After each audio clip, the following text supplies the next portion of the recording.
शून्य अभियान क्या है? इस लेक्चर में हम शून्य अभियान के महत्व के बारे में जानेंगे और इस लेक्चर के पूरा होने पर हम शून्य अभियान और इसकी विशेषताओं के बारे में समझने में सक्षम होंगे। तो चलिए इसे शुरू करते हैं।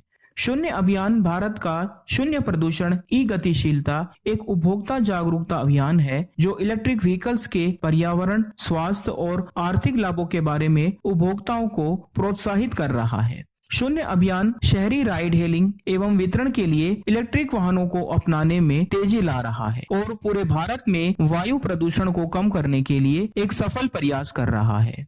15 सितंबर 2021 को national institution for transforming India, NITI Aayog, Rocky mountain institute RMI और Rocky mountain institute RMI India ने पूरे भारत में शून्य प्रदूषण ई गतिशीलता अभियान की शुरुआत की। नीति आयोग भारत सरकार का एक प्रमुख नीतिगत थिंक टैंक है जो दिशात्मक और नीतिगत निवेश प्रदान करता है। थिंक टैंक उन संस्थानों को कहा जाता है जो सामाजिक, राजनीतिक, आर्थिक, सैन्य, विदेश नीति, तकनीकी एवं संस्कृति जैसे विषयों पर अनुसंधान एवं रणनीति तैयार करते हैं। नीति आयोग आर्थिक नीति निर्माण की प्रक्रिया के दौरान बॉटम अप दृष्टिकोण का उपयोग करता है, आर्थिक विकास को उत्साहित करता है और भारत की राज्य सरकारों की भागीदारी के माध्यम से सहकारी संघवाद को बढ़ावा देता है। RMI संस्थान स्वच्छ ऊर्जा के संक्रमण में तेजी लाने और आम जनजीवन में सुधार लाने के लिए काम कर रहे विशेषज्ञों का एक स्वतंत्र, गैर पक्षपातपूर्ण और गैर लाभकारी संगठन है। RMI संस्थान का मुख्यालय बेसाल्ट, कोलोराडो में है और इसके अलावा बोल्डर, कोलोराडो, न्यूयॉर्क शहर, वाशिंगटन DC और बीजिंग, चीन में भी इस संस्थान के कार्यालय हैं।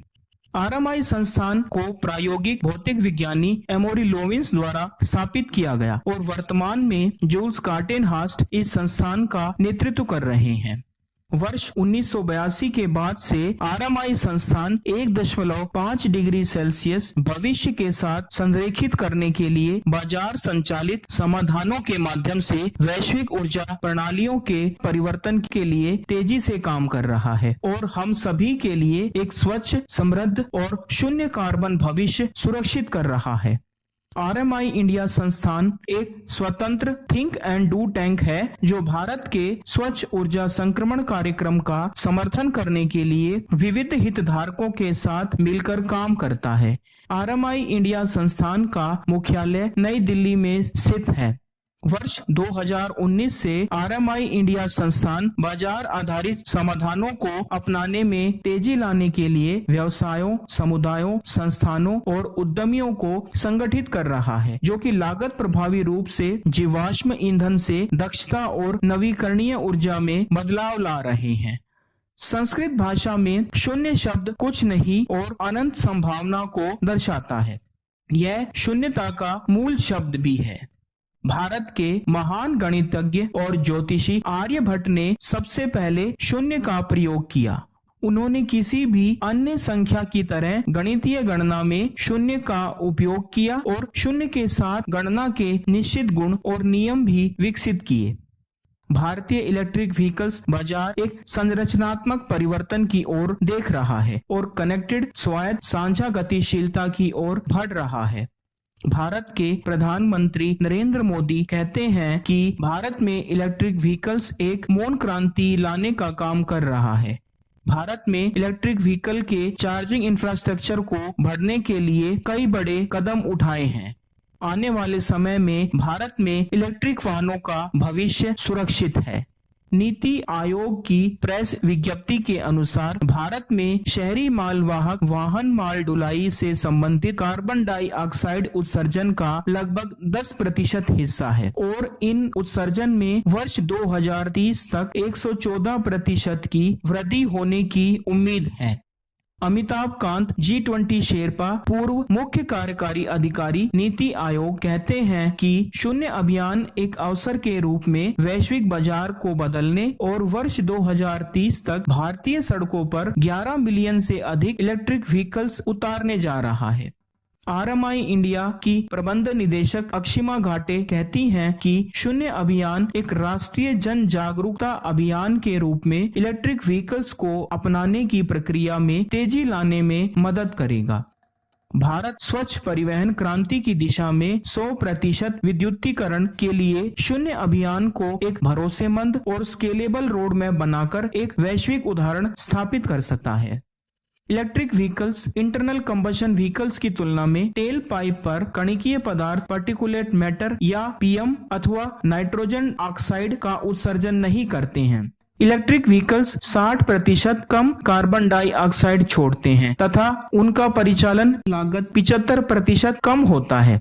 वर्तमान में वैश्विक तापमान में पहले ही पूर्व औद्योगिक काल के औसत तापमान स्तर से 1.1 डिग्री सेल्सियस ज्यादा की वृद्धि हो चुकी है।